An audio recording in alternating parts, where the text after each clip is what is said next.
ఇప్పుడు big boss నుంచి బయటకు వచ్చే ఎన్ని నెలలు అవుతుంది? 6 months. 6 months అవుతుంది కదా.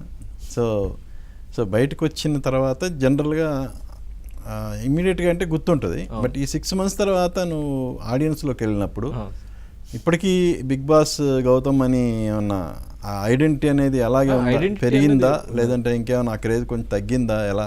అంటే లైక్ బిగ్ బాస్ అయినప్పుడు ఏంటంటే ఆల్రెడీ లైక్ ఫ్యాన్ వార్స్ అని, మీమ్ పేజెస్ అని, వాళ్ళు చాలా అంటే అందరికి ఫోకస్ దాని మీద ఉంటుంది బేసిక్గా షో మీద. సో అది వచ్చేసిన తర్వాత ఏంటంటే ఇక అప్పుడు బిగ్ బాస్ అన్నది కాకుండా మన పర్సనల్ మనం ఏదైనా వర్క్ చేస్తుంటే అప్పుడు ఆ గుర్తింపు ఉంటుంది అనమాట. సో నేను ఈ లాస్ట్ ఫ్యూ మంత్స్ నేను ఒక మ్యూజిక్ వీడియో అండ్ ఈ ఫిలిం అండ్ ఇంకో ఫిల్మ్ ఒకటి స్టార్ట్ అవబోతుంది, అది ఈ ఫిల్మ్ రిలీజ్ అయ్యాక అనౌన్స్ చేస్తాము.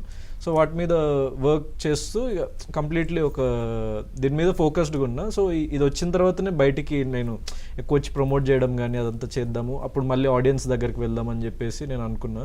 అండ్ నేను యాక్చువల్లీ బిగ్ బాస్లో ఉన్నప్పుడు నాకు చాలామంది అంటే త్రూఅవుట్ ఏపీ తెలంగాణ నుంచి కాలేజెస్ నుంచి చాలా సపోర్ట్ దొరికింది.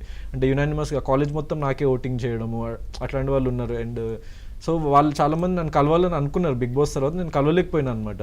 సో ఈ మూవీ ప్రమోషన్స్ త్రూ నేను ఇప్పుడు విజయవాడకి, గుంటూరుకి, తిరుపతి అంటే 2 states ఉన్న ప్రతి ఒక్క మేజర్ టౌన్కి తిరుగుదామని చెప్పేసి సో ఫిక్స్ అయిపోయినాం అనమాట. అండ్ వాళ్ళు కలవాలనుకుంటున్న చాలామందిని వెళ్ళి కలవడము, సో అండ్ వన్స్ అగైన్ మూవీని వాళ్ళ దగ్గర తీసుకెళ్ళడము అది చేద్దామని చెప్పేసి అనుకుంటున్నా. సో అది ఆబ్వియస్లీ అప్పుడు చూసి అంటే బిగ్ బాస్లో చూసి ఈ 6 months కొంచెము అంటే నన్ను మిస్ అయిన వాళ్ళు, లేకపోతే నన్ను ఆదరించిన వాళ్ళు, వాళ్ళకి నేను మళ్ళీ చేరువయ్యి ఇంకా బెటర్ ప్రాజెక్ట్ ఇద్దామని చెప్పేసి నేను అనుకుంటున్నా. అండ్ బిగ్ బాస్ చూడని ఆడియన్స్ కూడా ఇప్పుడు ఫిల్మ్ లవర్స్ చాలామంది ఉంటారు.